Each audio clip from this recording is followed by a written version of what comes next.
In today's video, I'm going to be doing a rundown of all my car detailing equipment.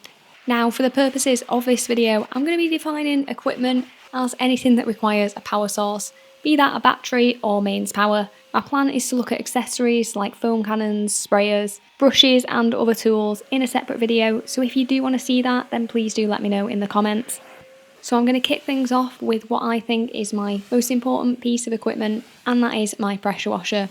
So for the past few years I've been rocking a Kranzel K10, and this is the total stop version. My favourite things about it are firstly the performance. I get 10 litres per minute or 600 litres per hour from this pressure washer, which offers a lot of cleaning ability, and I can really feel the difference compared to using cheaper pressure washers. Also, the build quality and ability to service this model is just really excellent. So if you are looking for a commercial pressure washer, then I really don't think you can go far wrong with a Kranzel.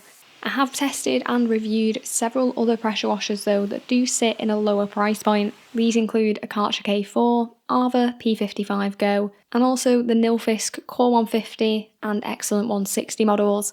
I do have separate reviews on all those pressure washers and all the equipment that I'm going to be talking about in today's video. So if you are interested in a particular item, then please do check out the links in the description, as they're going to provide you with a lot more detail on them.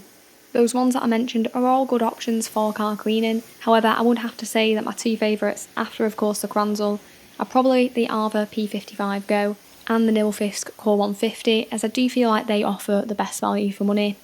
The performance on those two are very similar. I think the Arva has better accessories out of the box, but I do like some features on the Nilfisk, like the integrated hose reel. So it really does depend on what's most important to you. The second piece of equipment, which is the most important for interior detailing, is my vacuum. Now, I've used two vacuums in the past. I've used the Henry Hoover HVR 160 and also the Nilfisk Buddy 2, and that's the 12 litre version. Now, both those options are really solid. The Henry is better if you want a longer mains cable, as that has a 10 metre one, compared to the 4 metre on the Nilfisk. So typically I'll have to use that with an extension cable. The Henry also has the benefit of being quite a bit quieter than the Nilfisk. However, the advantages of the Nilfisk are it is a cheaper option and you do get some other functions. You can also use it as a blower to dry the car, and more importantly, to me at least, you can use it as a wet vac instead, which with that Henry Hoover you just can't do. So if you are looking to put a kit together, particularly on a budget, then that Nilfisk would be the one that I would personally go for. If you do go for that Nilfisk Buddy, then do make sure you also pick up the car pack of accessories. This is going to be really useful, particularly the turbo nozzle is something that I've found a great addition to my kit, especially for cleaning carpet mats. The only thing you are going to have to pick up as well is a wet vac attachment for it. Links of course to everything will be in the description if you are looking for one. Next up on the list is the Vax Spot Wash. Now again, I've had a couple of these.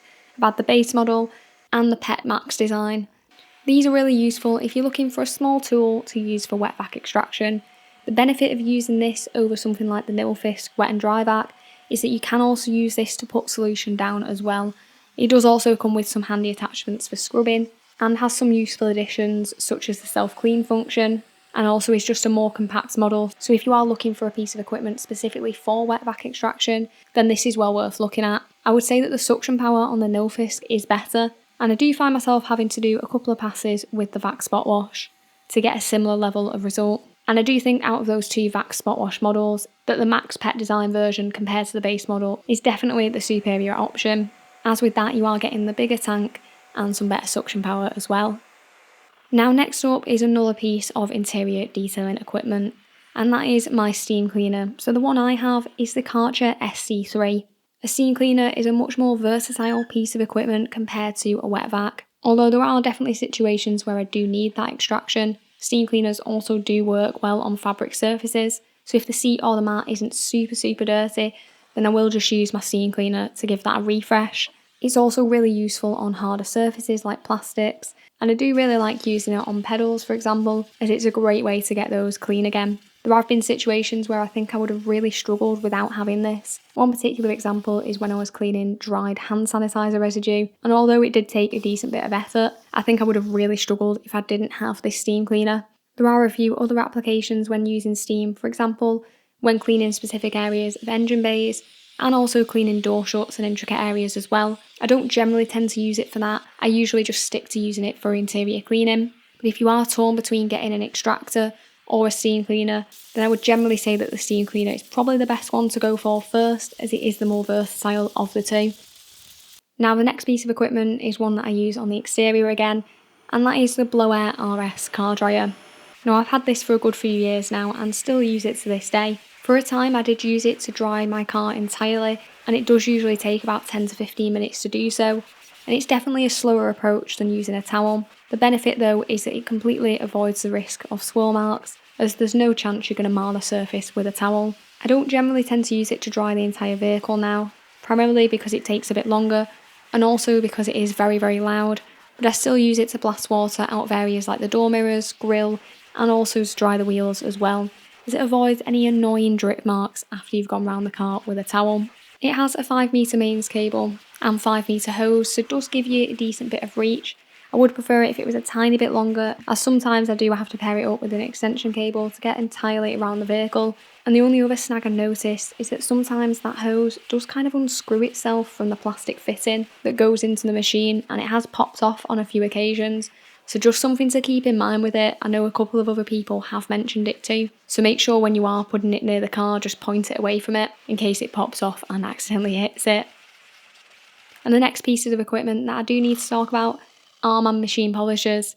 Now there are two that I use in combination which allow me to polish the entire of the vehicle. The first one being my Insta-Detailing DA15 polisher. So this falls into the long throw category of dual action polishers, which means it's great for larger panels. However, it can stall out a little bit on more curved panels or more tighter areas, hence why I do pair it up with my Carbon Collective Hex Mini Polisher, which is a cordless option. This is really useful for those more intricate areas. I generally use a 3-inch pad on it, so that's great for tighter areas and also for door pillars. It also does come with some cone attachments, which are great for getting behind door handles and also polishing areas like grills as well.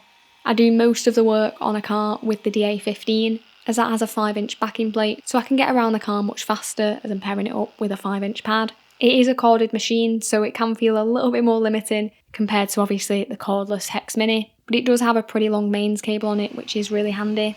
And although it's not a particularly expensive machine, I have found the quality of it to be solid, and I don't really have any complaints about it. I don't do loads of machine polishing work, and if I did more, I'd potentially want something a little bit more premium, but it's a solid option if you are looking for something a bit more budget friendly. Now, as I said, I'm going to be popping links to all these pieces of equipment in the description, so you can find them if you do want to buy any. And I'll also pop links to all my video reviews on them as well. So if there's something you want a little bit more detail on, then hopefully those videos will answer all your questions.